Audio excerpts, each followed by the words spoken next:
Bonjour, vous avez l'impression que l'argent n'est pas fait pour vous? Vous voulez optimiser votre budget et vos dépenses? Vous êtes souvent à découvert et vous souhaitez améliorer votre vision et votre gestion de l'argent? Alors, bienvenue sur Budget, le podcast qui t'aide à gérer concrètement ton budget. Définition, réflexion, technique, je vais vous donner mes clés pour dépasser vos croyances limitantes liées à l'argent et pour optimiser votre budget. N'hésitez pas à vous abonner et à partager ce podcast. Bonjour à tous, alors aujourd'hui on va voir si vous êtes multipotentiel.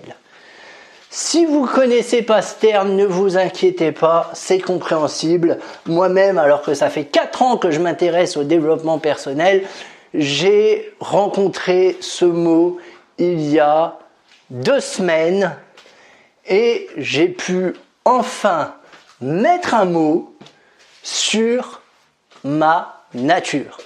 Ce truc-là, ça a été une révélation. Alors, c'est quoi un multipotentiel? C'est simple.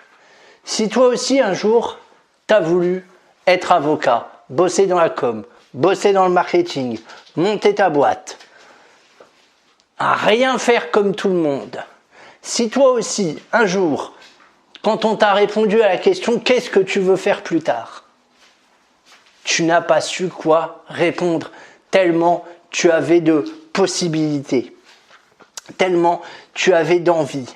Si toi aussi, tu t'ennuies très vite, si toi aussi, tu es capable de te concentrer sur un sujet, de l'étudier à fond et de passer à autre chose dans la minute ou dans la semaine qui vient. Si toi aussi tu as beaucoup de rêves, tu veux faire beaucoup de choses, tu t'investis à fond dans plein de choses, c'est fortement possible que tu sois, tout comme moi, multipotentiel. Je t'invite du coup à rester à l'écoute de cet épisode. Si jamais tu t'es pas reconnu dans cette description, c'est pas grave, c'est peut-être même mieux pour toi. Je t'invite quand même à écouter, ne serait-ce que par curiosité personnelle ou professionnelle. Et éventuellement, tu pourras peut-être faire écouter ce podcast aux gens que tu penses qui sont multipotentiels. Le multipotentiel n'arrive pas à se baser quelque part, on va dire, et il colle pas forcément aux normes de tout le monde. Mais il a un objectif, c'est globalement être libre et faire sa vie comme il l'entend. Alors je vais vous raconter un peu, je vais me livrer un peu dans ce podcast. C'est rare que je le fasse, mais il faut le faire. Je vais vous raconter un peu comment j'ai su que j'étais multipotentiel. C'est tout simplement à la lecture d'un article que j'ai trouvé sur Facebook qui s'appelait La reconversion professionnelle pour les personnes multipotentielles. C'était un article sur psychologie.com. Oui, c'est ça. Reconversion professionnelle. Comment faire quand on est multipotentiel et qu'on n'a pas de vocation? Souvent étiquetées comme dissipées et n'allant pas au fond des choses, les personnes multipotentialistes développent le sentiment d'être anormales parce qu'elles s'ennuient vite et passent d'un sujet à l'autre.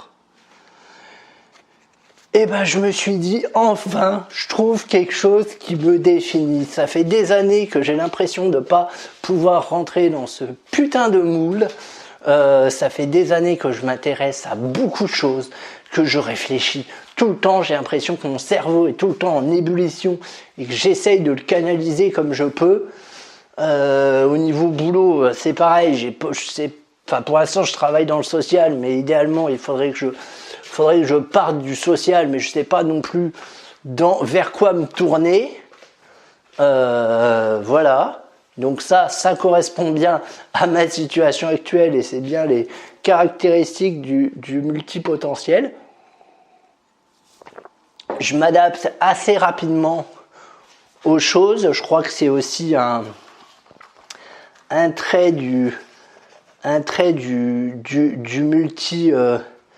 multipotentiel.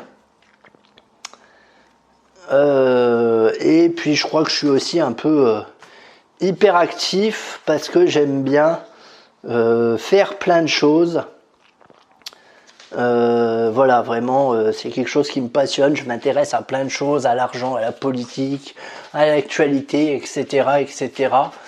Et je peux me découvrir quasiment une nouvelle passion toutes les semaines si je m'écoute, et à chaque fois j'ai besoin d'aller à fond dans un truc, donc c'est assez épuisant. Mais heureusement, j'ai une capacité de traiter l'information assez efficace, sans vouloir me vanter, hein, c'est pas du tout l'idée, parce que d'un autre côté, c'est que c'est un peu compliqué d'être multipotentiel. C'est un peu compliqué, beaucoup compliqué même, parce que, comme je dis, on rentre pas trop dans les cases. Dans la société actuelle, tout est globalement très formaté, et quand on rentre pas trop dans les cases, eh ben, ça complique un peu les choses, tout simplement. Et puis on a l'impression d'être différent, mais on sait pas trop pourquoi, on n'arrive pas à mettre des mots dessus. Voilà, donc si toi aussi c'est ton cas, bah sache que tu n'es pas tout seul, et ça a été ma deuxième révélation. Ça doit été le fait qu'il y avait un mot qui existait pour les gens comme moi, et qu'en plus j'étais pas tout seul. J'étais là, waouh. C'était vraiment Disneyland dans ma tête. Il y a des groupes Facebook qui existent, je t'invite à t'y abonner. Alors là pour l'instant je découvre un peu, donc j'ai pas encore fait trop de recherches, ça va venir dans les mois à venir, et je propose de tenir au courant en faisant au moins un podcast par mois sur la multipotentialité. Ce sera pas par semaine parce que ça va pas être gérable, mais ce sera un truc par mois. Voilà, pour te dire un peu ce que j'ai appris de nouveau et comment tu peux éventuellement l'utiliser dans ta vie, tout simplement. Voilà, mais l'avantage c'est qu'on a une réelle capacité d'adaptabilité, et ça c'est très recherché, et aussi généralement on est assez créatif, et notamment il y a un simple sujet de conversation qui peut nous inspirer. Moi c'est vrai que des fois quand j'écoute rien que quand j'écoute des reportages, je me dis oui, parce que l'autre truc qui m'a révélé aussi, c'était cette idée de créer des podcasts. Alors quand on est multipotentiel, c'est quelque chose de fantastique, parce qu'on peut parler de tout, tant que ça touche le budget et le développement personnel, bien évidemment. J'essaye de pas trop dévier de ma ligne éditoriale, même si à la base je pensais faire que le budget. Donc comme quoi, hein, j'ai déjà un peu dévié, mais c'est pas grave, c'est très bien.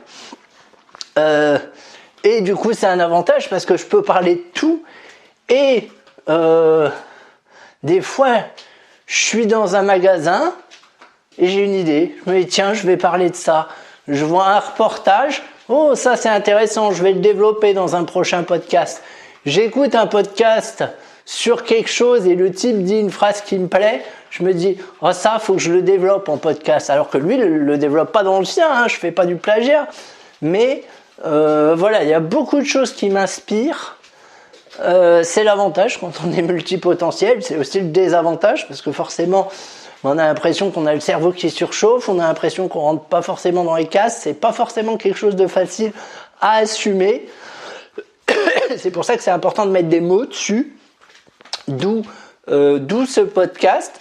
Mais si tu te reconnais là-dedans, sache que tu n'es pas seul.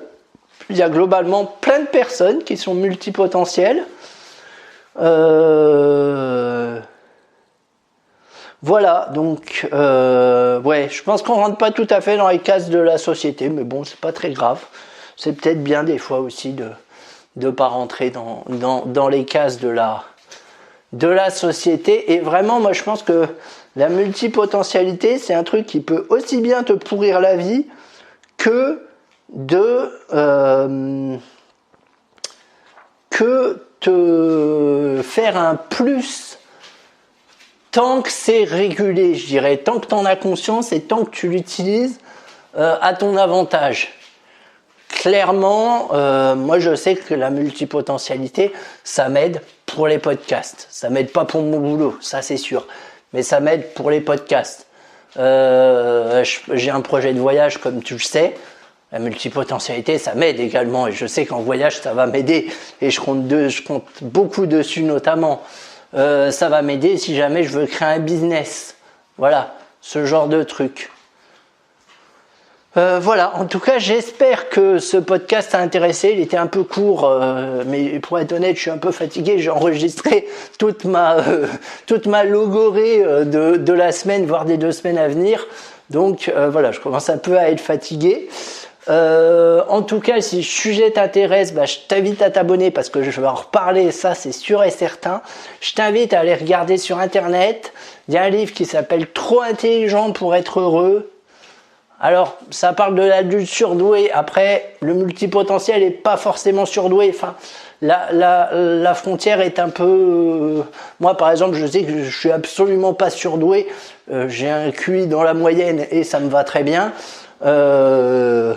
Mais pour autant, je pense que multipotentiel, vu qu'il voit les choses autrement, ça peut peut-être être considéré, je sais pas, comme une forme de surdoué. Mais voilà, enfin, c'est pas forcément lié.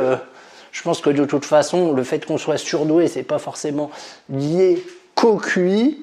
Loin s'en faut. Maintenant, on parle aussi du quotient émotionnel, du QE, qui je pense est assez fort chez les multipotentiels. Donc voilà, oui, ce bouquin-là, donc qui s'appelle Trop heureux pour être intelligent. Je vais l'acheter, je vais le lire, et dès que je l'ai lu, je t'en ferai une petite fiche de lecture. Ce sera l'épisode 2 du multipotentiel. Voilà. Mais tout du moins, si le sujet t'intéresse, va sur internet, creuse. Il n'y a pas beaucoup d'infos, mais il y en a quand même. C'est pas quelque chose de connu, c'est vrai. Mais ça existe. Tu n'es pas seul, sois rassuré. Voilà. Et si jamais tu as écouté ce podcast jusqu'au bout et que tu ne t'es pas du tout reconnu dans cette description, mais que par contre tu as reconnu des amis et tout ça, hésite pas à leur faire écouter et à leur dire qu'ils sont pas seuls. Ça, mine de rien, c'est vraiment hyper important, parce que moi ça m'a fait beaucoup de bien de savoir qu'il y avait d'autres personnes dans la même situation que moi. Ça rassure. Et c'est cool, et c'est cool. Voilà, en tout cas, je te dis à très vite, naturellement.